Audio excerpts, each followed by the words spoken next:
नमस्कार। आज हम बात करने वाले हैं केमिस्ट्री के एक बहुत ही फंडामेंटल, एक बहुत ही बुनियादी कॉन्सेप्ट के बारे में।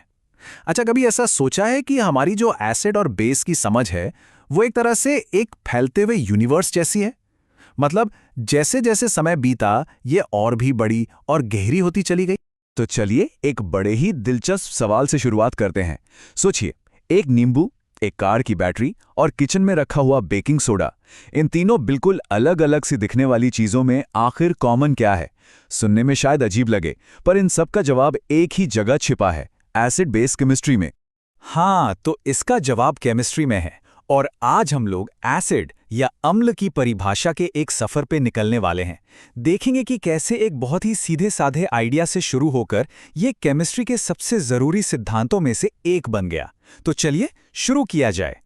तो हमारी ये कहानी शुरू होती है इतिहास से, उस दौर से जब वैज्ञानिकों ने पहली बार एसिड और बेस के इस रहस्य को, इस पहेली को सुलझाने की कोशिश शुरू की।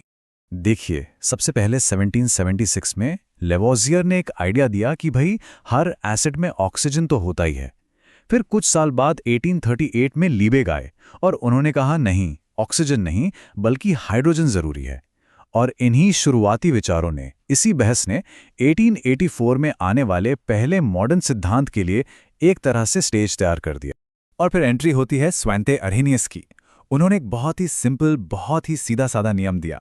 उन्होंने कहा, देखो, अगर कोई चीज पानी में घुलकर H+ आयंस की कॉन्सेंट्रेशन बढ़ा दे तो वो एसिड है, और अगर वो OH- आयंस की कॉन्सेंट्रेशन बढ़ा दे तो वो बेस है।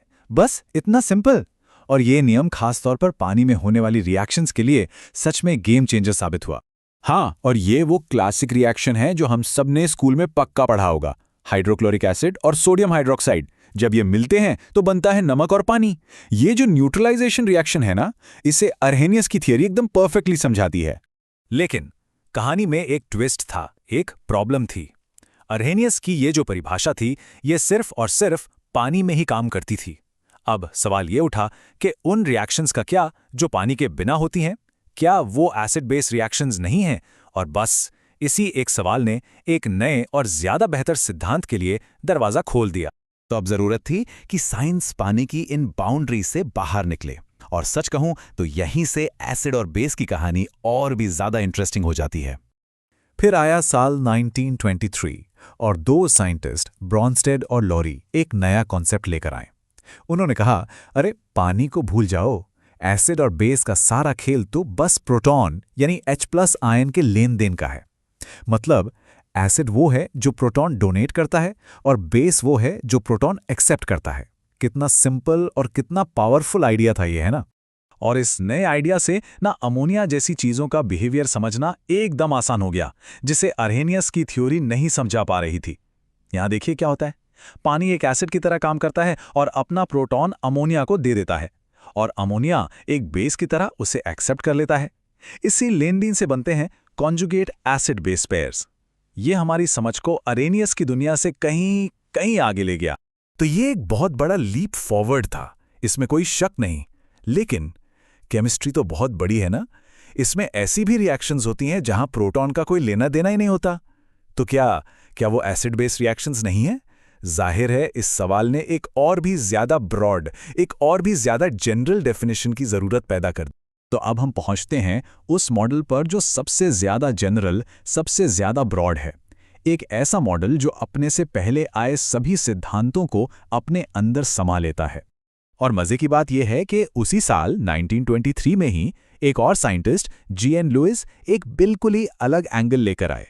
उन्होंने कहा, प्रोटॉन को साइड में रखते हैं, असली खेल तो इलेक्ट्रॉन पेयर का है। उनके हिसाब से लुइस बेस वो है जो एक इलेक्ट्रॉन पेयर डोनेट करता है, और लुइस एसिड वो है जो उस इलेक्ट्रॉन पेयर को एक्सेप्ट करता है।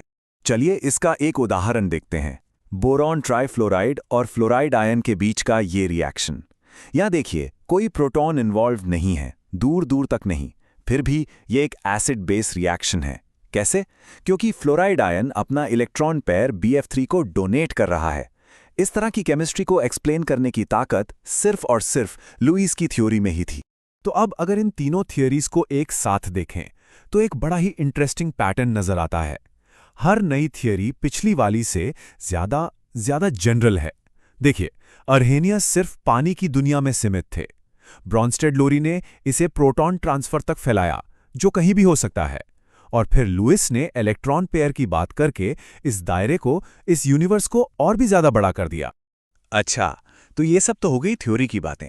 पर सवाल ये है कि हमारी रोजमर्रा की जिंदगी में ये चीजें कहाँ काम आती हैं? इनका रियल वर्ल्ड कनेक्शन क्या है?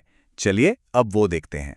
मोटे तौर पर देखें तो एसिड्स को हम दो बड़ी कैटेगरीज में बांट सकते हैं।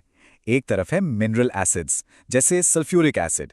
ये इंडस्ट्री में इस्तेमाल होते हैं और बहुत स्ट्रांग, बहुत कोरोसिव होते हैं। और दूसरी तरफ है ऑर्गेनिक एसिड्स, जैसे सिरके में मिलने वाला एसेटिक एसिड। ये आमतौर पर वीक होते हैं और अक्सर हमें खाने पीने की चीज़ों में मिल जाते हैं। और ये केमिस्ट्री सिर्फ लैब या किताबों तक ही सीमित नहीं है, ये तो हमारे चारों तरफ एक्शन में है। कभी सोचा है केक कैसे फूलता है? वो बेकिंग पाउडर की वजह से होता है, जो कि एक एसिड बेस रिएक्शन ही है। या जब सीने में जलन होती है तो जो एंटासिड लेते हैं वो क्या करता है? वो एक वीक बेस होता है जो पेट के एक्स्ट्रा एसिड को न्यूट्रलाइज कर देता है। और साइंटिस्ट तो HSAB जैसे और भी एडवांस प्रिंसिपल्स का इस्तेमाल करके ये तक प्रिडिक्ट कर लेते हैं कि कौन सा रिएक्शन होगा और कौन सा नहीं। तो इस पूरी बातचीत का सबसे ज़रूरी टेकअवे क्या है? सबसे ज़रूरी बात यह है कि ये तीनों सिद्धांत ये एक दूसरे के कॉम्पिटिटर नहीं हैं। इन्हें ऐसे समझिए कि ये समझ की अलग अलग लेयर्स हैं, परतें हैं। हर नई परत पिछली वाली को गलत साबित नहीं करती, बल्कि उसके दायरे को और बड़ा कर देती है, हमें एक ज़्यादा कंप्लीट, एक बेहतर पिक्चर देती है। तो हमने देखा कि एसिड बेस की डेफिनेशन का ये सफ़र कितना शानदार रहा है, कैसे समय के साथ ये इवॉल्व हुई है। और ये सफ़र हमें एक बड़े दिलचस्प सवाल पर लाके छोड़ देता है। जिस तरह लुइस की थ्योरी ने ब्रॉन्स्टेड लोरी और अर्हेनियस दोनों को अपने अंदर शामिल कर लिया, क्या भविष्य में कोई ऐसी फंडामेंटल थ्योरी आ सकती है जो इन सबको भी अपने अंदर समेट ले और एक ग्रैंड यूनिफाइड पिक्चर दे? सोचने वाली बात है ना? चलिए इसी सवाल के साथ आज की बात खत्म करते हैं। मिलते हैं अगली बार